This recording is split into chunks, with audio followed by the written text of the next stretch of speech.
আল্লাহ বলছেন ওয়ালাইসা যাকারু কাল উনসা, পুরুষ নয় মেয়ের মতো। তার মানে মেয়েরা হচ্ছেন অনেক ঊর্ধ্বে। এই আয়াত থেকে আমরা বুঝলাম যে আল্লাহ সুবহানাহু ওয়া তাআলা মহিলাদেরকে কত গুরুত্ব আরোপ করেছেন। মহিলাদের বিষয় কোরআনে বহু বিষয় আছে, আমি সব বিষয়গুলো আলোচনা করব না। কয়েকজন মহিলাদের বীরত্বের কথা, তাদের আল্লাহর প্রতি ঈমান আস্থার কথা উল্লেখ করেছেন গুরুত্ব সহকারে। তার মধ্যে একজন হচ্ছেন ফেরাউনের স্ত্রী। আল্লাহ তাআলা কোরআনে তুলনা করেছেন, অদরাবাল্লাহু মাসালাল লিল্লাযীনা আমানু ইমরাআতা ফিরআউন إذ قالت رب ابن لي عندك بيتا في الجنة ونجني من فرعون وعمله ونجني من القوم الظالمين وضرب الله مثلا আল্লাহ সুবহানাহু ওয়া তাআলা দৃষ্টান্ত স্থাপন করেছেন, উপমা সেট করেছেন লিল্লাযীনা আমানু, যারা ঈমান এনেছে, ঈমান আনার পরে বিভিন্ন পরীক্ষার সম্মুখীন হয়, জেলে যায়, নির্যাতিত হয়, স্বামীর দ্বারা নির্যাতিত, শাশুড়ির দ্বারা নির্যাতিত, এরকম শাশুড়ির স্বামীর বাড়ির লোকজনদের দ্বারা নির্যাতিত, এরকম যারা বলে যে এত কষ্ট এত নির্যাতন, আল্লাহ তাআলা সেই নারীদেরকে, মুমিনদেরকে বোঝাচ্ছেন অদরাবাল্লাহু মাসালাল লিল্লাযীনা আমানু ইমরাআতা ফিরআউন, মুমিনদের জন্য, মুমিন নারী পুরুষদের জন্য ইমরাতে ফিরআউনকে দৃষ্টান্ত স্বরূপ পেশ করা হচ্ছে। إذ قالت رب ابن لي عندك بيتا في الجنة, যখন সে বলেছিল হে আমার রব, তুমি আমার জন্য তোমার নিকটে জান্নাতে একটা ঘর তৈরি করে দাও।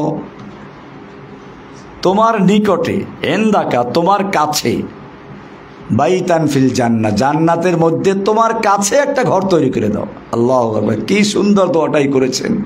কেমনে এই দোয়াটা করলেন? এই দোয়া কেন করলেন তিনি? ফেরাউন সম্পর্কে আপনারা জানেন, ফেরাউনের অনেক চরিত্র আছে। কোরআনের সূরা কাসাসের শুরুতে আল্লাহ সুবহানাহু ওয়া তাআলা ফেরাউনের চরিত্র সুন্দরভাবে তুলে ধরেছেন। এছাড়া কোরআনের বহু জায়গায় ফেরাউনকে নিয়ে আলোচনা করেছেন। তো এইখানে আল্লাহ সুবহানাহু ওয়া তাআলা ফেরাউনকে নিয়ে বিস্তারিত আলোচনা করেছেন। সূরা কাসাস কত নম্বর সূরা যেন?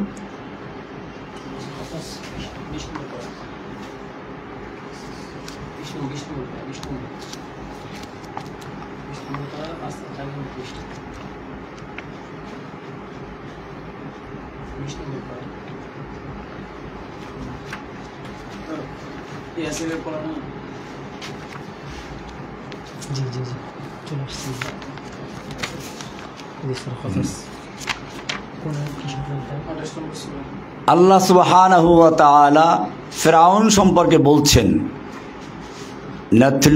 নাতলু আলাইকা মিন নাবাই মূসা ওয়া ফিরআউন বিল হক। নাতলু আলাইকা, হে নবী আপনার উপরে আমি তিলাওয়াত করছি, মিন নাবাই মূসা ওয়া ফিরআউন বিল হক, ফিরআউন এবং মূসার বিষয়টি, সংবাদটি বিল হক, সত্য সহকারে। ফিরআউন এবং মূসার সংবাদ থেকে মিন নাবাই কিছু অংশ আমি আপনার সামনে পেশ করছি, লিকাউমি ইউমিনুন মুমিনদেরকে বোঝার জন্য। এইখানে গিয়ে আল্লাহ বলছেন ইন্না ফিরআউন আলা ফিল আরদ, নিশ্চয়ই ফিরআউন আলা ফিল আরদ একচ্ছত্র ক্ষমতার অধিকারী হয়েছিল। আলা মানে উলুফুন থেকে, সে সবার মাথার উপরে চড়ে বসেছিল। তার মানে তার কথা ছাড়া কারো চাকরি হয় না, তার কথা ছাড়া কোনো বিচার হয় না। বিচার বিভাগ, পুলিশ বিভাগ, যত রকমের মানুষকে সে নিজের গোলাম, নিজের দাস দাসীতে পরিণত করেছিল। আলা ফিল আরদ। এমনকি কোরআনের অন্য আয়াতে বলছেন আনা রব্বুকুমুল আ'লা, যেটা সূরা নাজিআতের ভিতর আছে, ফাহাশারা ফানাদা। সে তার দেশের লোকদেরকে জড়ো করলো এবং ঘোষণা করলো আনা রব্বুকুমুল আ'লা, আমি তোমাদের মহান রব, সবচেয়ে বড় রব। খালি রব দাবি করলো একটা কথা ছিল, দাবি করে বসলো মহান রব, সবচেয়ে বড় রব। এরপরে আর এক আয়াতে আল্লাহ বলছেন যে ফেরাউন বলেছিল লাইনিত্তাখাযতা ইলাহান গায়রি, আমাকে বাদ দিয়ে যদি অন্য কাউকে ইলাহ বানাও, মাবুদ বানাও, উপাস্য বানাও, কারো বিধান মানো, লাআজআলান্নাকা মিনাল মাসজুনিন, তাহলে আমি একটা সোজা জেলে ঢুকিয়ে দেব। আমাদের দেশে দেখেন না, এক ফেরাউনই ছিল, মহিলা ফেরাউন, এও তার বিরুদ্ধে যে কথা বলতো তাকে জেলে ঢুকিয়ে দিত। এটা ফেরাউনের চরিত্র। এই ফেরাউন কিছু বক্তব্য দিয়েছিল, মদিনা সনদ দিয়ে দেশ চালাবে, অমুক তমুক করবে। তো আমি তার প্রতিবাদ করেছিলাম, মদিনা সনদে কি আছে তা তাকে দেখিয়ে দিয়েছিলাম আলোচনার মাধ্যমে। ওই ফেরাউন যেটা করেছিল, এই ফেরাউন সেটাই করেছে। কোরআনে যেটা বলা আছে লাইনিত্তাখাযতা ইলাহান গায়রি, আমাকে বাদ দিয়ে যদি কোনো ইলাহ বানাও, লাআজআলান্নাকা মিনাল মাসজুনিন, একটা সোজা জেলে ঢুকিয়ে দেব। এই জেলে ঢুকিয়েছিল আমাকে, এই জেলে ঢুকিয়েছিল আল্লামা সাঈদী রাহমাহুল্লাহকে, এই জেলে ঢুকিয়েছিল হেফাজতের সব আলেমদেরকে, মাওলানা মামুনুল হক সহ আরও যত আলেম ওলামা এই দেশে আছেন। হেফাজতের চট্টগ্রামের, ব্রাহ্মণবাড়িয়ার কত লোকদের শহীদ করে দিল। এটা ফেরাউনের একটা বিশেষ বৈশিষ্ট্য। লাইনিত্তাখাযতা ইলাহান গায়রি, যদি তুমি আমাকে বাদ দিয়ে অন্য কোনো ইলাহ বানাও, তাহলে লাআজআলান্নাকা মিনাল মাসজুনিন, আমি তোমাকে সোজা জেলে পুড়িয়ে দেব। এরপরে তার আরেকটা বৈশিষ্ট্য যেটা এখানে আছে, ইন্না ফিরআউনা আলা ফিল আরদি ওয়া জাআলা আহলাহা শিয়া, এবং সে তার জাতিকে বিভিন্ন দলে, বিভিন্ন গ্রুপে বিভক্ত করেছিল। আমাদের সমাজের যে ফেরাউন বিদায় নিল, সেও একই কায়দায় এই জাতিকে বিভক্ত করেছিল, স্বাধীনতার পক্ষে, স্বাধীনতার বিপক্ষে, মুক্তিযুদ্ধের চেতনার পক্ষে, মুক্তিযুদ্ধের চেতনার বিপক্ষে, এই বিভিন্ন চেতনা তৈরি করে দিয়ে সে রাজত্ব কায়েম করেছিল ফেরাউনের মতো। ওয়া জাআলা আহলাহা শিয়া, সে তার জাতিকে বিভিন্ন দলে বিভক্ত করেছিল। ইস্তাদঈফু তাইফাতাম মিনহুম, যাদেরকে বিভিন্ন দলে বিভক্ত করেছিল তাদের একটা দলকে সে দুর্বল করে রাখত, তাদেরকে পুলিশ দিয়ে গ্রেপ্তার করাতো, বাড়িঘর লুটপাট করাতো। ইস্তাদঈফু তাইফাতাম মিনহুম, তাদের থেকে একটা গ্রুপকে সে দুর্বল করে রাখত। ইউযাব্বিহু আবনাআহুম ওয়া ইস্তাহয়ী নিসাআহুম, সে ওদের দুর্বল সম্প্রদায়, যাদেরকে দুর্বল করে রেখেছিল, তাদের পুরুষদেরকে সে জবাই করে ফেলতো, নারীদেরকে সে জীবিত রাখত। ইন্নাহু কানা মিনাল মুফসিদিন, আল্লাহ সুবহানাহু ওয়া তাআলা ইরশাদ করছেন যে সে ছিল একটা সন্ত্রাসী। আমাদের ফেরাউনও কত বড় সন্ত্রাসী ছিল, তার সোনার ছেলেরা এদেশে না করেছে এমন কি অপরাধ আছে? ধর্ষণ করেছে, লুটপাট করেছে, খুন করেছে, গুম করেছে, গরু চুরি করেছে, না করেছে কি? ইন্নাহু কানা মিনাল মুফসিদিন, সে ছিল একটা বড় সন্ত্রাসীদের মধ্য থেকে একজন, সন্ত্রাসীদের অন্যতম। এই জন্য সে অন্যদেরকে সন্ত্রাসী বলতো। এদেশের আলেম ওলামা ইসলামের কথা যারা বলে তারা সব সন্ত্রাসী। এই জন্য সে বিভিন্ন অজুহাত দেখিয়ে দেশের ইসলাম প্রিয় কোরআনের যারা কথা বলতো এদেরকে সন্ত্রাস বিরোধী আইনে মামলা দিয়ে সব সন্ত্রাসী বানিয়ে জেলে ঢুকিয়ে দিয়েছিল। এবং এর মাধ্যমে বিশ্বের যারা ইসলাম বিদ্বেষী, ইসলামের শত্রু যারা, তাদেরকে দেখাতো যে ইসলাম ধ্বংস করার জন্য বাংলাদেশে আমাকেই থাকতে হবে, অন্যরা এরকমভাবে ইসলামকে নির্মূল করা, নির্মমভাবে মুসলিমদেরকে হত্যা করতে পারবে না। আর এ কারণেই সে এই জঙ্গি নাটক সাজিয়ে এতদিন পর্যন্ত ব্যবসা করে এসেছে। কিন্তু ঘুঘু, তুমি প্রতিদিন ধান খেয়ে যাও, আজকে ফাঁদে পড়েছে। এই ঘুঘু ধরা পড়েছে জঙ্গি নাটক সাজিয়ে সাজিয়ে। এই ১.৫ যুগ পর্যন্ত সে ক্ষমতা পাকাপোক্ত করতে পেরেছিল, কিন্তু শেষ সময় এসে এদেশের বলতে বলতে যখন তার জিহ্বাটা লম্বা হয়ে গেছে, এক সময় সে দেশের ছাত্র জনতা এবং সবাইকে সে রাজাকার বলে দিয়ে দিল। পতন যদি আসে এভাবেই আসে। চিংড়ি মাছ, আমার মা বোনরা ভালোই বুঝবেন, চিংড়ি মাছ যখন পানিতে সাঁতার কাটে, সামনে যখন হাঁটে তখন একটু একটু করে হাঁটে, আস্তে আস্তে হাঁটে। কিন্তু সামনে যদি কোনো বাধা পড়ে তো সে পিছন থেকে এক লাফে 10 মিনিটে যা গেছে সে এক লাফে পিছনে তার চেয়ে বেশি যায়। তার মানে চিংড়ি মাছ সামনে যা আগায় তার চেয়ে পিছনে আগায় বেশি। কারণটা কি? আমার মা বোনরা আপনারা ভালো বুঝতে পারবেন। চিংড়ি মাছের মাথায় পায়খানা থাকে। চিংড়ি মাছের মাথায় কি থাকে? দেখবেন যে চিংড়ি মাছের মাথায় মগজ আর পায়খানা কাছাকাছি থাকে। যেহেতু ওর মাথায় থাকে পায়খানা, এ কারণে সামনে যা আগায় তার চেয়ে পিছনে আগায় বেশি। আমাদের হাঁচু আপার মাথায় পায়খানা ঢুকেছিল।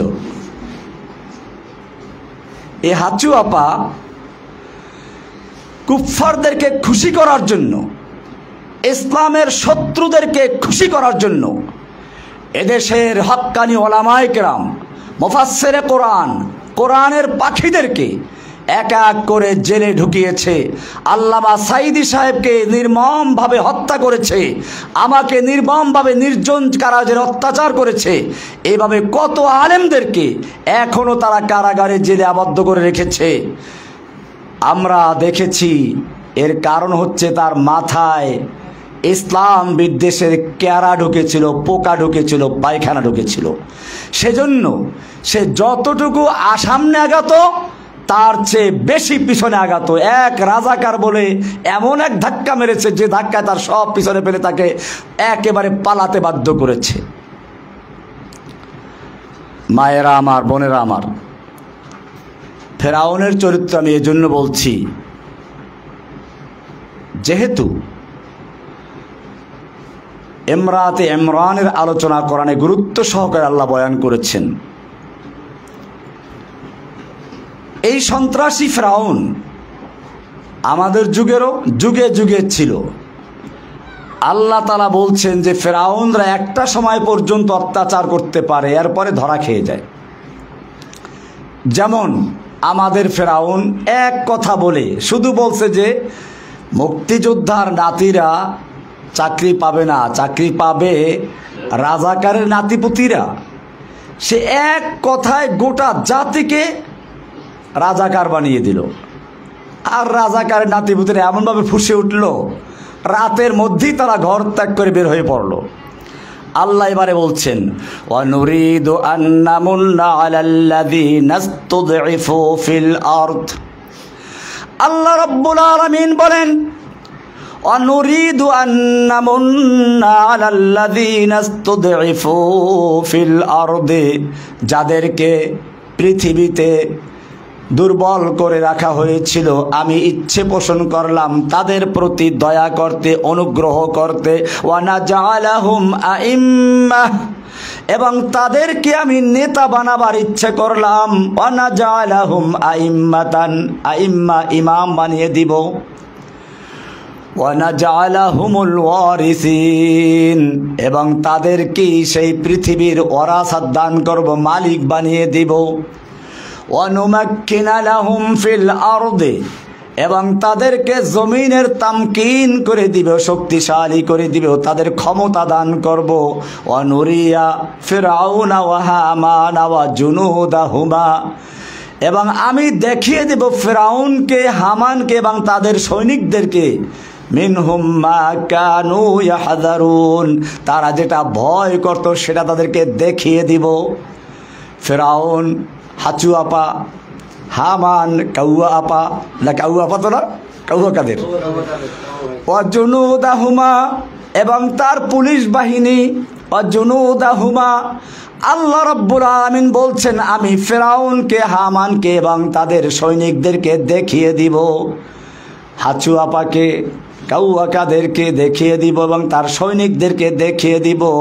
মা কানু ইয়াহযারুন, যা তারা ভয় পেত তা আমি তাদেরকে দেখিয়ে দিব। আল্লাহ তা দেখিয়ে দিয়েছেন। এবারে আল্লাহ সুবহানাহু ওয়া তাআলা বলছেন দুর্বলদেরকে শক্তিশালী করবেন। এই ফিরআউন যে নিজেকে আল্লাহ দাবি করেছিল, এই আল্লাহ মানে আসমানের আল্লাহ না, অনেকে ভুল মনে করে। ফিরআউনও আবার আল্লাহ মানত। ফিরআউন আল্লাহ বিশ্বাস করত, তাহলে সে কোন অর্থে আল্লাহ দাবি করত?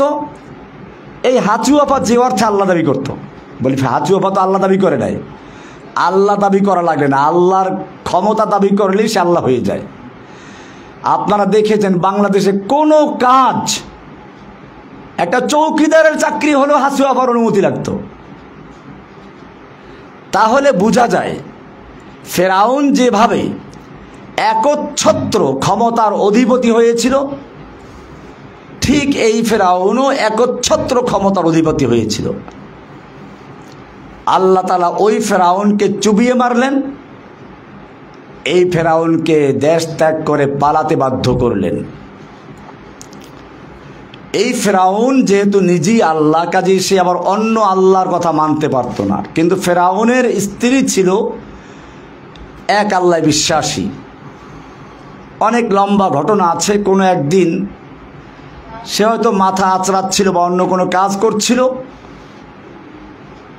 তো বলল যে বিসমিল্লাহ, কাজের শুরুতে বিসমিল্লাহ বলল। এটা তার এক মেয়ে বলল যে তুমি যে আল্লাহর নামে বললা, আল্লাহ কোন আল্লাহ? এটা কি আমার আব্বু ফিরআউন আল্লাহ? বলছে না না, তোমার আব্বু ফিরআউন আল্লাহ না, এটা ওই আল্লাহ যিনি আমাকে, তোমাকে এবং তোমার বাবা ফিরআউনকেও সৃষ্টি করেছেন। বলে তাহলে আমি আব্বুকে বলে দেই। যাই হোক, অনেক ঘটনার পরে শেষ পর্যন্ত ফিরআউন জানতে পারলো। এরপরে ফিরআউনের নির্যাতন শুরু হলো। শেষ পর্যন্ত আপনারা জানেন এক এক করে তার বাচ্চাগুলোকে ফুটন্ত কড়াইয়ের ভিতরে ফুটন্ত তেলে বাচ্চাগুলোকে ছেড়ে দেওয়া হলো। সর্বশেষ যখন ছোট বাচ্চাটাকে ছেড়ে দেওয়া হলো, তখন সে কাঁদতে লাগলো। ওই সময় ছোট বাচ্চাটা, দুধের বাচ্চা, বলতে আম্মু তুমি কাঁদছো কেন, চলে আসো। এটা কোনো শাস্তির জায়গা না, এটা জান্নাতের জায়গা। এটা আল্লাহ তাআলা গুলবাগিচা করে দিয়েছেন। সুবহানাল্লাহ। এখানেই বলতেছেন ইমরাতে ফিরআউনের কথাটা আল্লাহ তাআলা বলছেন ইয ক্বালাত, যখন সেই ফিরআউনের স্ত্রী ইমরাতে ফিরআউন বলল রব্বি বিনিলি ইনদাকা বাইতান ফিল জান্নাহ। ও রব্বুল আলামিন, ফিরআউন সে নিজেকে ইলাহ দাবি করছে, রব দাবি করছে, তাকে যে অমান্য করছে, তার উপর নির্যাতন করছে, জুলুম করছে, অত্যাচার করছে, জেলে পুড়িয়ে মারছে। ও আমার রব, রব্বি বিনিলি ইনদাকা বাইতান ফিল জান্নাহ, তুমি আমার জন্য তোমার কাছে জান্নাতে একটা ঘর বানিয়ে দাও। তোমার কাছে, কি সুন্দর দাও, তোমার কাছে, যেন আমি জান্নাতে বসেও তোমার কাছে থাকতে পারি। মা বোনদের এখান থেকে শিক্ষা নিতে হবে, দুনিয়ার অত্যাচার জুলুম, স্বামীর বাড়ি গেলে বিশেষ করে শাশুড়িরা, আমি আবার শাশুড়িদেরকে দোষ দিচ্ছি না, তাদের ব্যাপারে আমি বলতেছি পরে, সাধারণত চিন্তা করে আমার এই ছেলের মালিক বোধহয় এই পুত্রবধূ হয়ে গেছে, আমি এখন আর মালিক নই। এই কারণে তার ভিতরে সামান্য ঈর্ষা আসতেই পারে। আমার বোনদের উচিত হবে এই জিনিসটা বুঝতে না দেওয়া, বরং স্বামী যাতে করে আরও তার মায়ের খেদমত বেশি করে, এবং এই যে আমার বোন পুত্রবধূ হয়ে গেল, তিনিও তার এমন খেদমত করবেন, এমনভাবে তাকে আচার ব্যবহারে বা খুশি করবেন যাতে সে ওইটা বলতে না পারে। তো যত কষ্টই আসুক, তারপরেও যে স্বামী সব ভালো হয় তা না, কিছু স্বামী এমনি অত্যাচার করে। ফেরাউন ওরকমই একজন ছিল, তাকে দিয়ে উদাহরণ দিচ্ছেন যে এরকম স্বামী যদি পড়ে তাহলে কি করবে? আল্লাহর কাছে প্রথমে দোয়া করবে, রব্বি বিনিলি ইনদাকা বাইতান ফিল জান্নাতি ওয়া নাজ্জিনি মিন ফিরআউনা ওয়া আমালিহি। আমাকে ফেরাউন এবং তার কাজ থেকে, আমল থেকে নাজাত দাও, মুক্তি দাও। ওয়া নাজ্জিনি মিনাল কওমিজ যালিমিন, জালিম কওমদের থেকে আমাকে মুক্তি দান করো। এরপরে এই সূরায়ে আত-তাহরীমের শেষের দুই আয়াত 11 এবং 12 নম্বর আয়াত। 12 নম্বর আয়াত আল্লাহ বলছেন মারিয়াম সম্পর্কে, ওয়া মারিয়াম ইবনাতা ইমরান, ইমরানের মেয়ে মারিয়াম, তাকে উদাহরণ দিচ্ছেন, আল্লাতী আহসানাত ফারজাহা, যিনি তার লজ্জাস্থানকে হেফাজত করেছিলেন। এটা একটা বিশেষ মর্যাদা, যে মেয়ে, যে নারী তার লজ্জাস্থানকে হেফাজত করবে, আল্লাহ তাআলা বলছেন তাকে আমি কি পুরস্কার দিলাম? ফানাফাখনা ফীহি মির রূহিনা, আমি তার ভিতরে আমার রূহের থেকে একটা রূহ ফুঁকে দিলাম। তার মানে বিশেষ রূহ, বাবা ছাড়া একটা রূহ তাকে দান করলাম। ওয়াসাদ্দাকাত বিকালিমাতি রাব্বিহা ওয়া কুতুবি, মারিয়ামের প্রশংসা করছেন আল্লাহ, যে আল্লাহ তাআলা বলছেন যে মারিয়াম তার রবের কালেমাতে বিশ্বাসী ছিল, সত্যায়ন করেছে, বিশ্বাস স্থাপন করেছে। তিনি তার রবের কিতাবকে বিশ্বাস করেছেন। ওয়া কানাত মিনাল কানিতিন, এবং তিনি ছিলেন অল্পতুষ্ট, বিনয়ী, আনুগত্যশীল। এখানে নারীদের কয়েকটা চরিত্রকে আল্লাহ তাআলা তুলে ধরেছেন, যেগুলো আপনারা ইতিমধ্যে বুঝেছেন। সুতরাং যে নারী এই বৈশিষ্ট্যগুলো অর্জন করবেন, আল্লাহ তাআলা তাকে সেরকম সন্তান দান করবেন। ফানাফাখনা মিন রূহিনা, এখানে আল্লাহ তাআলা বুঝাচ্ছেন যে সকল নারীরা নিজের সম্ভ্রম, নিজের ইজ্জত সম্মান রক্ষা করে চলবে, আল্লাহ তাকে এরকম মারিয়ামের মতো নেক সন্তান দান করবেন। এ কারণে আজকের মা বোনদের খেয়াল রাখতে হবে, আল্লাহ সুবহানাহু ওয়া তাআলা যে দ্বীন ইসলাম দান করেছেন, তার মধ্যে নারীদেরকে স্থান দিয়েছেন, মর্যাদা আসন দিয়েছেন। নারী তার 3 স্তর। হয়তো সে মেয়ে হলে পরে আল্লাহ রাসূল সাল্লাল্লাহু আলাইহি ওয়াসাল্লাম বলছেন, যার 3টা মেয়ে হলো তার জন্য জান্নাত। এরকমভাবে সাহাবী তারপরে আরও প্রশ্ন করেছেন।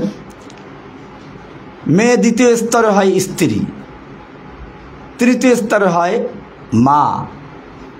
প্রত্যেকটা আলাদা আলাদা জায়গা আছে, সম্মানের জায়গা আছে। অনেক সময় আমাদের নারী জাতকে খেপানোর জন্য পশ্চিমা চিন্তাধারায় যারা বড় হয়েছে, শিক্ষিত হয়েছে, তারা প্রশ্ন ছুড়ে দেয়, নারীদেরকে আল্লাহ তাআলা ঠকিয়েছেন। একটা ছেলে যে সম্পদ পায়, বাবার সম্পদ, একটা মেয়ে তার অর্ধেক সম্পদ পায়, এটা নারীদেরকে ঠকিয়েছে। না বোঝার কারণে এই প্রশ্ন, মা বোনদেরকে বলবো, আপনারাই এই প্রশ্ন উত্তর দিয়ে দিবেন।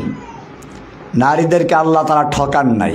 মনে করুন আপনার বাবার 2টো সন্তান, একটা ছেলে একটা মেয়ে, 3 লক্ষ টাকা রেখে সে মারা গেল। কোরআনের ভাগ অনুযায়ী 3 লক্ষ টাকার থেকে 2 লক্ষ টাকা পাবে ছেলে, 1 লক্ষ পাবে মেয়ে। এবারে দুজনের বিয়ের সময় হয়ে গেল, ছেলেটা বিয়ে করলো, 1 লক্ষ টাকা দিল স্ত্রীকে মোহর। তার আছে কত এখন? 1 লক্ষ টাকা আছে।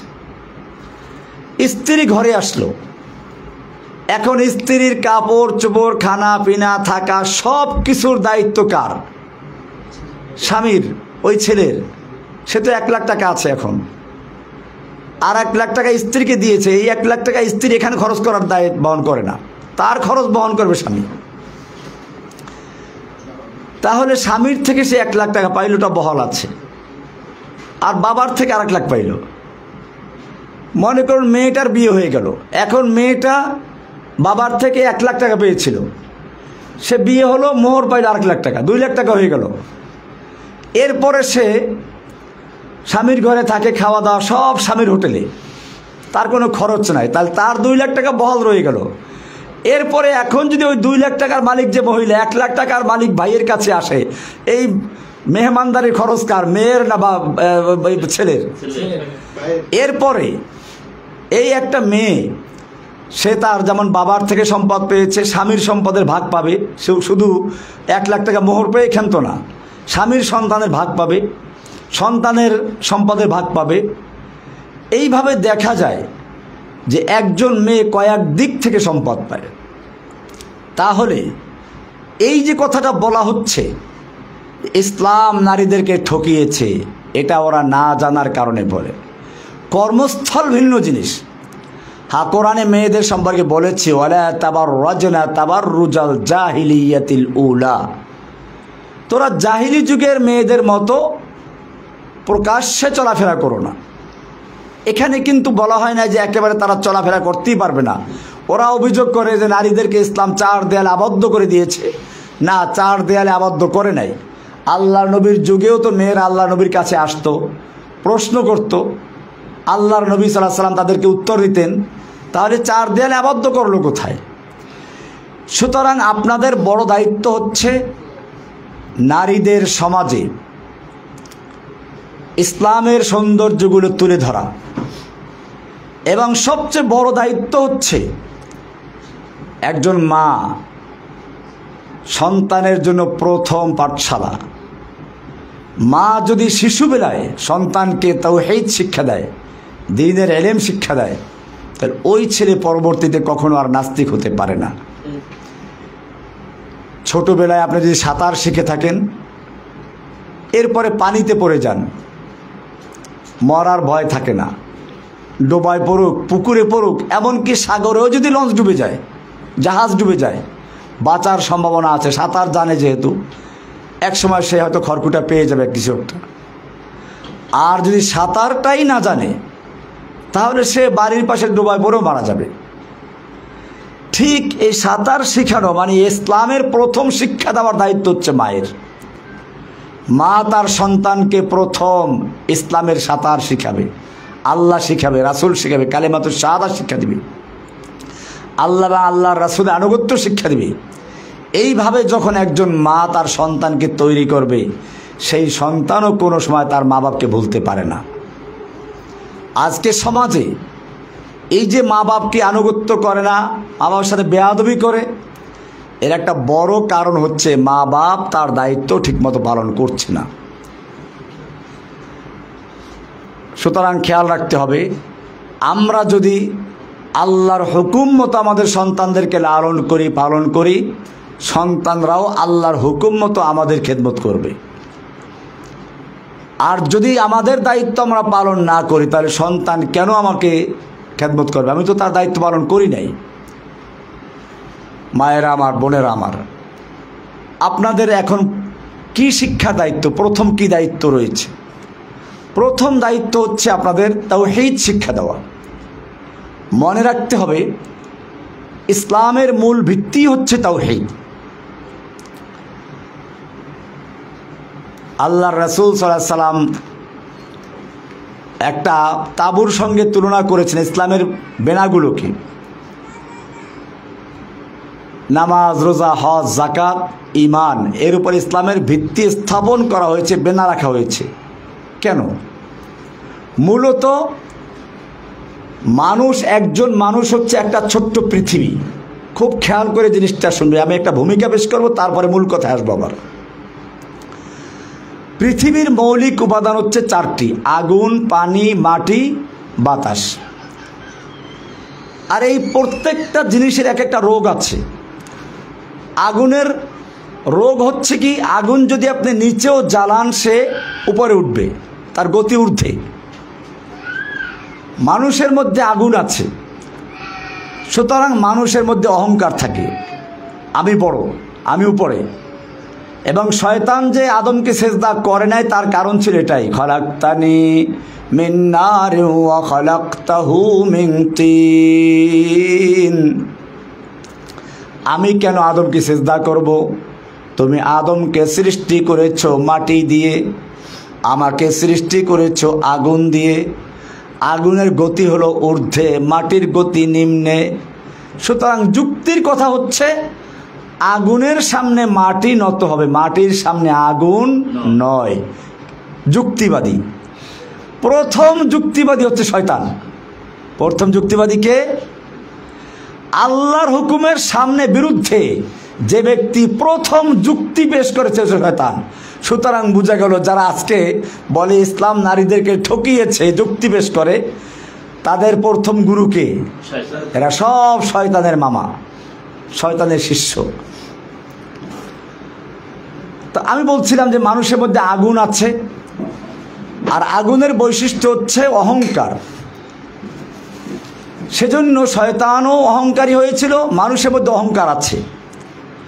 আল্লাহ সুবহানাহু ওয়া তাআলা এই অহংকার রোগের চিকিৎসার জন্য দান করেছেন সালাত, নামাজ। নামাজে আমরা যখন দাঁড়াই প্রথমে কানে হাত দিই, এরপরে বুকে হাত বাঁধি, এরপর রুকু থেকে মাথা ঝুঁকিয়ে দিই, এরপরে সেজদায় গিয়ে আমরা মাথাটাকে মাটির সঙ্গে মিশিয়ে দিই, যেন প্রমাণ করছি নামাজের মাধ্যমে কি আমি তো মাটির মানুষ। মিনহা খালাকনাকুম ওয়া ফিহা নুঈদুকুম ওয়া মিনহা নুখরিজুকুম তারাতান উখরা। আমি তো মাটির থেকে সৃষ্টি হয়েছি, মাটির সঙ্গে মিশে যাব, মাটির থেকে আবার আমাকে উঠতে হবে। আমার কিসের অহংকার, কিসের গৌরব? এইভাবে যখন একটা মানুষ নিজেকে মাটির সঙ্গে বিলীন করে দেয়, মাটির সঙ্গে নিজেকে মিশিয়ে দেয়, নিজেকে মাটির মানুষ রূপে প্রমাণ করে, আর এভাবেই যখন সে হয়, তখন তার মাধ্যমে অহংকার রোগ দূর হয়ে যায় এবং সে সত্যিকার মানুষে রূপান্তরিত হয়ে যায়। मिटा दो अपनी हस्ती को अगर कुछ मर्तबा चाहो, मिटा दो अपनी हस्ती को अगर कुछ मर्तबा चाहो, कि दाना खा के मैं मिलकर गुले गुलजार होता है। তুমি যদি সত্যিকার অর্থে নিজেকে বড় বানাতে চাও, উচ্চ বানাতে চাও, তাহলে সালাতের মাধ্যমে নিজেকে মাটির সঙ্গে বিলীন করে দাও, নিজের আমিত্বকে, নিজের গৌরবকে, অহংকারকে মিটিয়ে দাও। দেখবে তুমি সত্যিকার মানুষ হবে, তোমার থেকে সন্তানগুলো সেরকম সত্যিকার মানুষ হবে। আগুনের চিকিৎসা হলো কি? সালাত। মানুষের মধ্যে আর একটা মৌলিক উপাদান হচ্ছে মাটি। মাটিরও একটা বিশেষ বৈশিষ্ট্য আছে। মাটির উপরে যে আপনি কিছু রেখে দেন, কয়েকদিন পরে পাবেন না, ভিতরে নিয়ে গেছে, কৃপণ, কুক্ষিগত করে সব। সে যা পাবে তা লুকিয়ে ফেলবে, কাউকে কিছু সে দিতে চাবে না। মানুষের মধ্যে মাটি আছে, এদের মানুষ কৃপণ হয়, যা পাবো সব আমার আমার। হাদিসেও আসছে এটা, ইয়াকুলু ইবনু আদম মালি মালি। বনি আদম বলে আমার মাল আমার মাল, আমার বাড়ি আমার গাড়ি, আমার নারী আমার, সব আমার। ওয়া হাল্লাকা ইয়া ইবনা আদম, ও বনি আদম তুমি কি চিন্তা করেছো তোমার কি জিনিস? ওয়াহাল্লাকা ইল্লা মা আকালতা ফাআফনাইত, তোমার তো খালি ওই জিনিসগুলো বলতে পারো তোমার, যা তুমি খেয়েছো এক রাস্তা দিয়ে আর এক রাস্তা দিয়ে বের করে দিয়েছো। ওয়ামা লাবিস্তা ফাআবলাইতা, আর তুমি যা পরিধান করেছো এবং পুরাতন করে দিয়েছো, তা তোমার কাপড় চোপড় নষ্ট করেছো। ওয়ামা তাসাদ্দাকতা ফাআমদাইত, আর যা তুমি সাদকা করে দান করে আল্লাহর রাস্তায় জমা করেছো তা তোমার। এছাড়া যা কিছু সব মৃত্যুর পরে মালিকানা কার? ওয়ারিসদের। এজন্য এক কবি নিজেকে আক্ষেপ করে বলছিল, বিষ্ণু হাফেজ বতো গোয়াম কে গুল তাজা নমি মানদ, अगर मानद शबे मानद शबे दीगर नमी मानद, गुलज गुलशाद जुदा गश्ता तरु ताजा नमी मानद, अगर मानद शबे मानद शबे दीगर नमी मानद, हमेशा इज्जते मेहमा बाइक खाना नमी मानद, अगर मानद शबे मानद शबे दीगर नमी मानद। কি সুন্দর করে বলেছেন কবি, চিন্তা করুন। বিষ্ণু হাফেজ বতু গুয়াম, ও হাফেজ আমি তোমাকে বলছি, কবি নিজেকে বলতেছেন, কে গুল তাজা নমি মানাদ, ফুল বাগানে কত সুন্দর দেখা যায়, কিন্তু কয়দিন থাকে? একদিন, 2 দিন, 3 দিন, তারপরে সে আস্তে ঢলে পড়ে যায়। अगर मानद शबे मानद शबे दीगर नमी मानद, हिजाबे नव अरूसा दर शबे दर बरे शौहर नमी मानद। একজন নতুন বধূ যখন ঘরে আসে কি সুন্দর ঘোমটা দিয়ে থাকে, মাথা তো দূরের কথা, চেহারাও দেখা যায় না। এরপরে আস্তে আস্তে পুরান হয়, শেষ পর্যন্ত চেহারা তো দূরের কথা, মাথাটাও খুলে যায়। এটাই কবি বলেছেন, হেজাবে নাও আরুসা দরবারে শৌহর নমি মানদ, अगर मानद शबे मानद शबे दीगर नमी मानद, हमेशा इज्जते मेहमा बाइक खाना नमी मानद। একজন মেহমান যখন প্রথম কারো বাড়িতে যায়, প্রথম দিন কি খাবেন? পোলাও খাবেন, মুরগি খাবেন, সব তৈরি আছে। এরপরে মেহমান আস্তে আস্তে পুরাতন হয়, খাবারের মানও কমে, শেষ পর্যন্ত ভর্তা আর ডাল খাও, আর মনে ভাবে যাইবে কবে। কবি সেটাই বলেছেন, হামেশা ইজ্জতে মেহমা বায়ে খানা নমি মানদ, अगर मानद शबे मानद शबे दीगर नमी मानद। তো বলছিলাম মানুষের মধ্যে মাটি আছে, মাটির বৈশিষ্ট্য হচ্ছে কৃপণতা। মানুষের মধ্যে মাটি আছে, মানুষও কৃপণ হয়, এটা একটা রোগ। এই রোগের চিকিৎসা দিলেন কি দিয়ে? যাকাত। আকিমুস সালাত ওয়া আতুজ যাকাত, যাকাত দান করতে থাকো, দিতে দিতে তোমার কৃপণতা রোগের চিকিৎসা হয়ে যাবে। এরকম ভাবে আরেকটা মৌলিক উপাদান হচ্ছে পানি। পানির বৈশিষ্ট্য হচ্ছে, পানি যদি আপনি সমতল জায়গায় ছাড়েন, সে এক জায়গায় বসে থাকবে না, আরও জায়গা দখল করবে। তার মানে লোভ, লালসা, দখল করার প্রবণতা। মানুষের মধ্যে পানি আছে, সেজন্য মানুষও কি করবে? একজন 10টা বাড়ি করেছে, এখন আরও লোভ করতে থাকে, পাশের বাড়ির ঝুপড়িটা দখল করলে আমার বাড়িটা কী হয়ে যায়? একেবারে সুন্দর, পুরা জায়গাটা সুন্দর হয়ে যায়, ওই ঝুপড়িওয়ালা কেমনে তাড়াবো। এটা পানির বৈশিষ্ট্য। আল্লাহ সুবহানাহু ওয়া তাআলা এই পানির চিকিৎসার জন্য দান করলেন, পানির রোগের চিকিৎসা লোভ, এই লোভের চিকিৎসার জন্য দান করলেন কি? সিয়াম।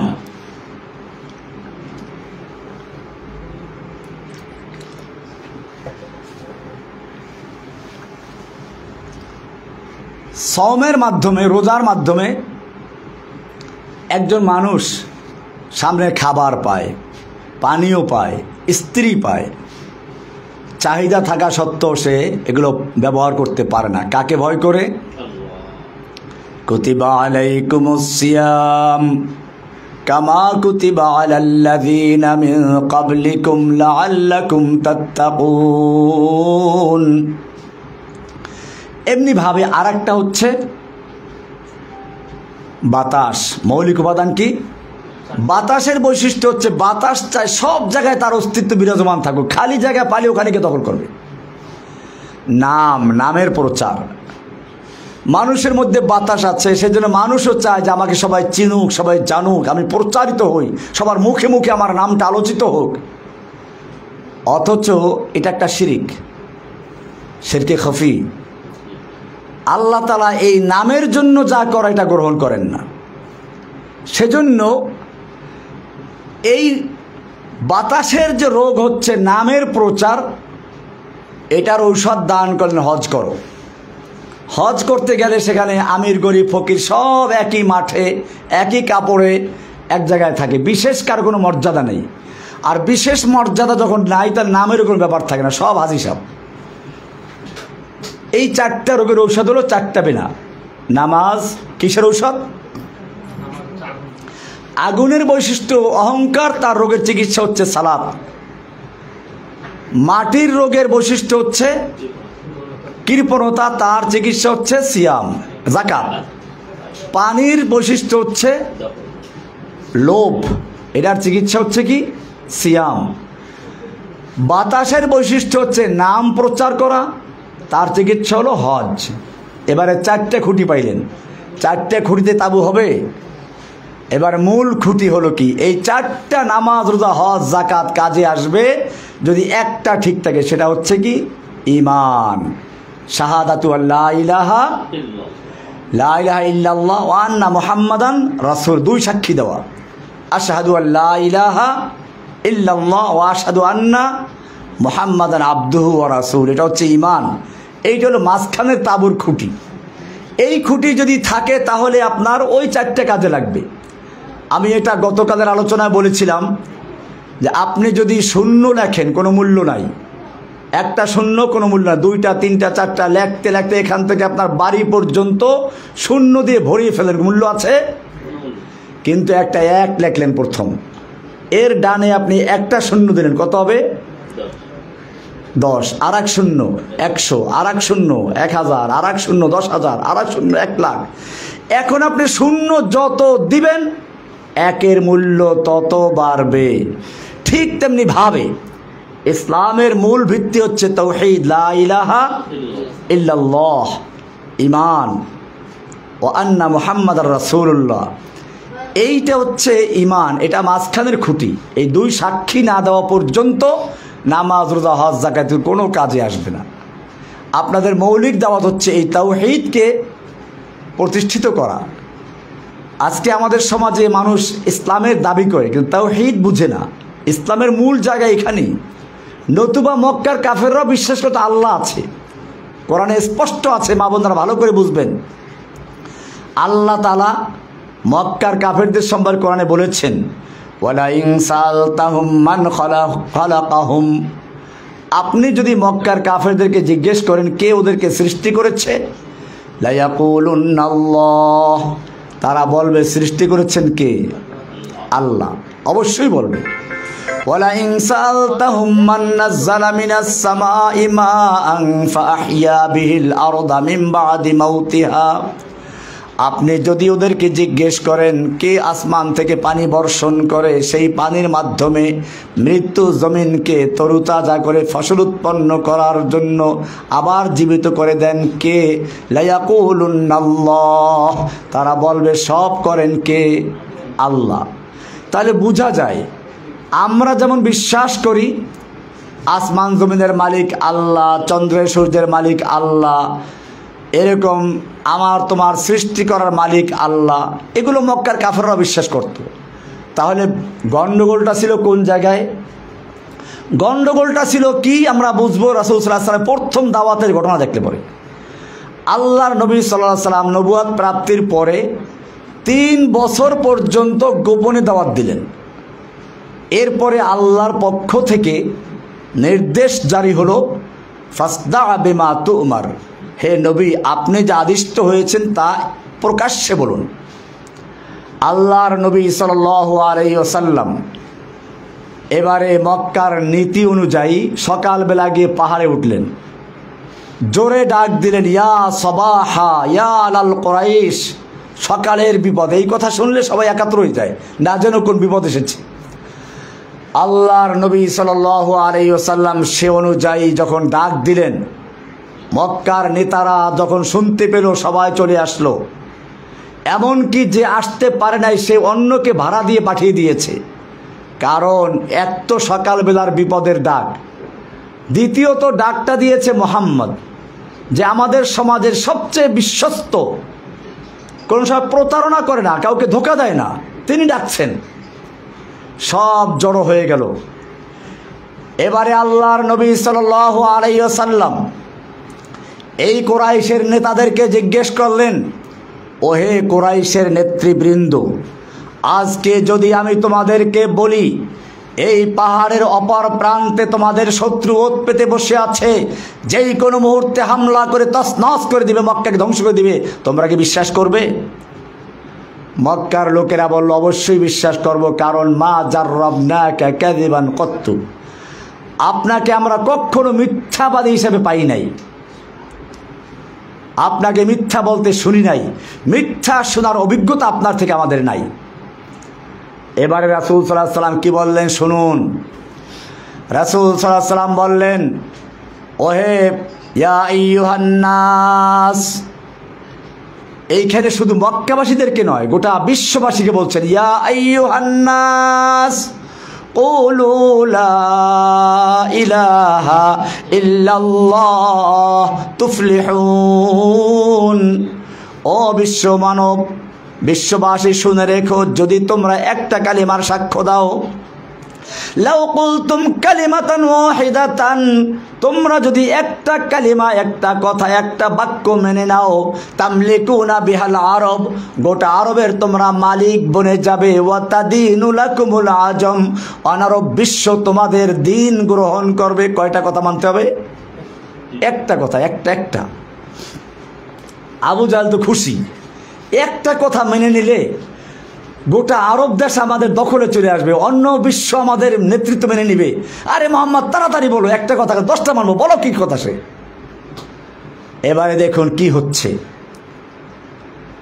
আল্লাহর নবী যেই ঘোষণা করে, ইয়া আইয়ুহান নাস কুলু লা ইলাহা ইল্লাল্লাহ, ও আরব বিশ্ব, ও গোটা বিশ্ববাসী শুনে রেখো, সেই একটা কথা আর কিছু নয়, সে কথা হচ্ছে লা ইলাহা ইল্লাল্লাহ বলো। সঙ্গে সঙ্গে আবু লাহাব খেপে গেল, নবীর আপন চাচা। আবু জাহেল খেপে গেল। আবু জাহেল কিন্তু আপন চাচা নয়, এটা ভুল কথা, গ্রামের চাচা, এলাকার চাচা। আপন চাচা হচ্ছে আবু তালেব। আবু তালেব খেপে গেল, আবু লাহাব খেপে গেল, আবু জাহাল খেপে গেল, মক্কার তারা সব তছনছ করে দিল। আল্লাহর নবীর পক্ষে কথা বলার মতো একটা লোক পাওয়া গেল না।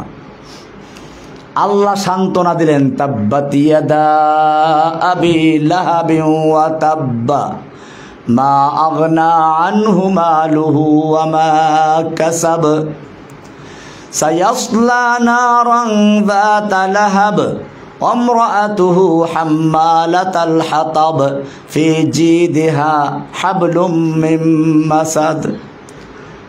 আল্লাহ তারা সান্ত্বনা দিলেন। প্রশ্ন হচ্ছে, কেন লা ইলাহা ইল্লাল্লাহ বলার সঙ্গে সঙ্গে আবু লাহাব খেপে গেল কেন?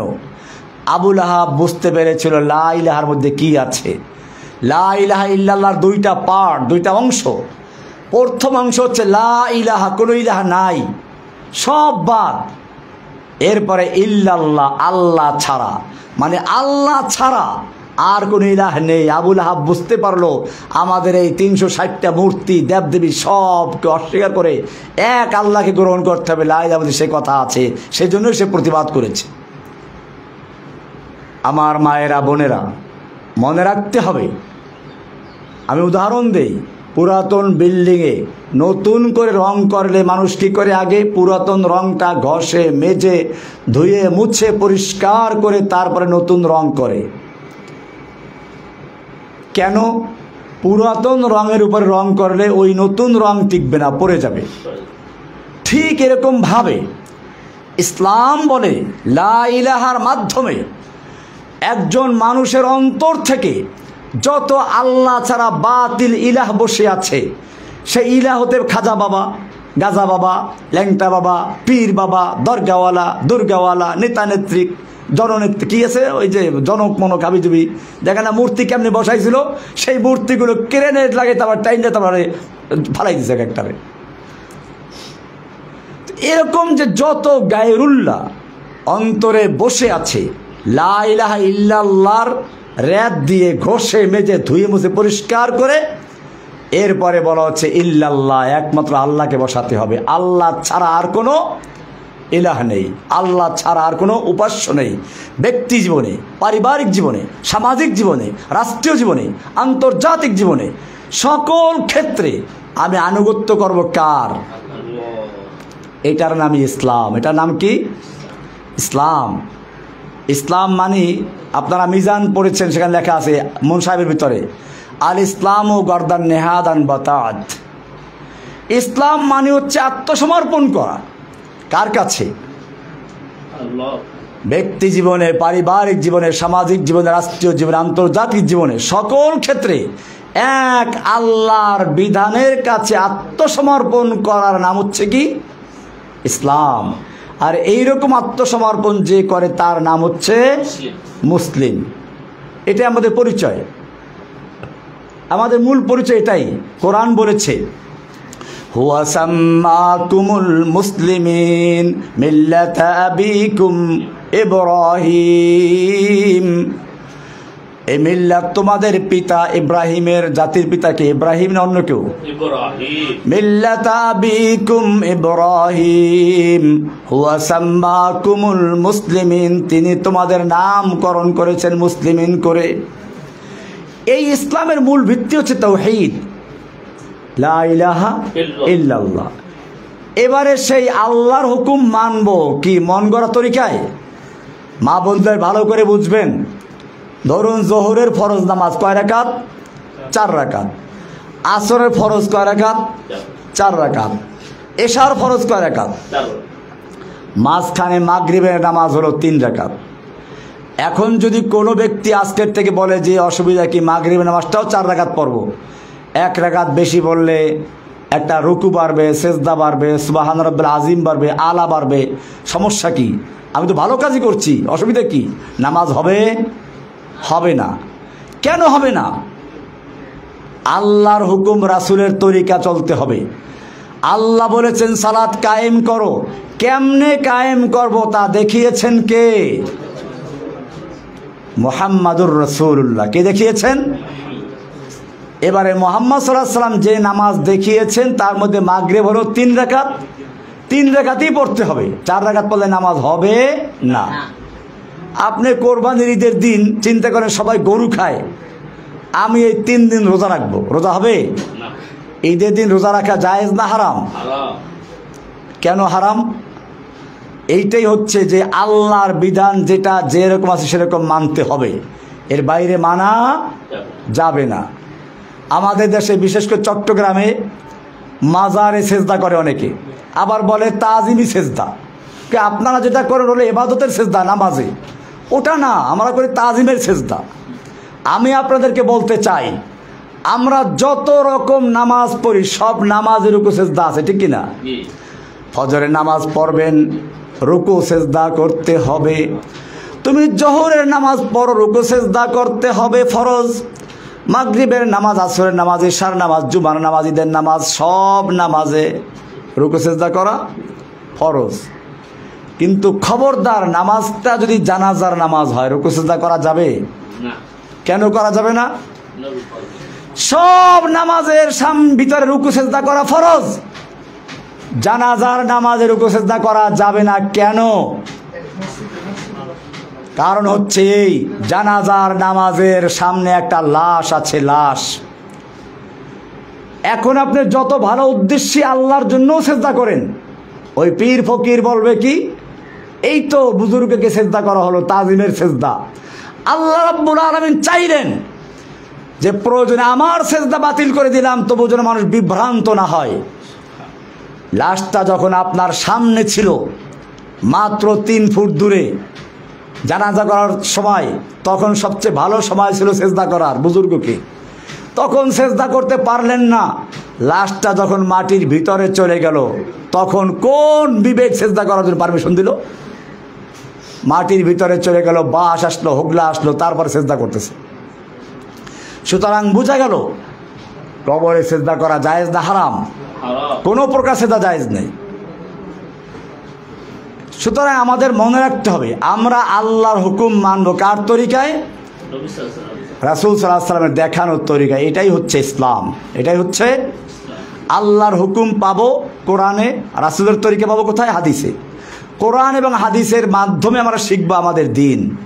আল্লাহ সুবহানাহু ওয়া তাআলা আমাদের সকলকে বিষয়গুলোকে বুঝার এবং আমল করার তৌফিক দান করুন। ওয়া আখিরু দাওয়ানা আনিল হামদুলিল্লাহি রাব্বিল আলামিন।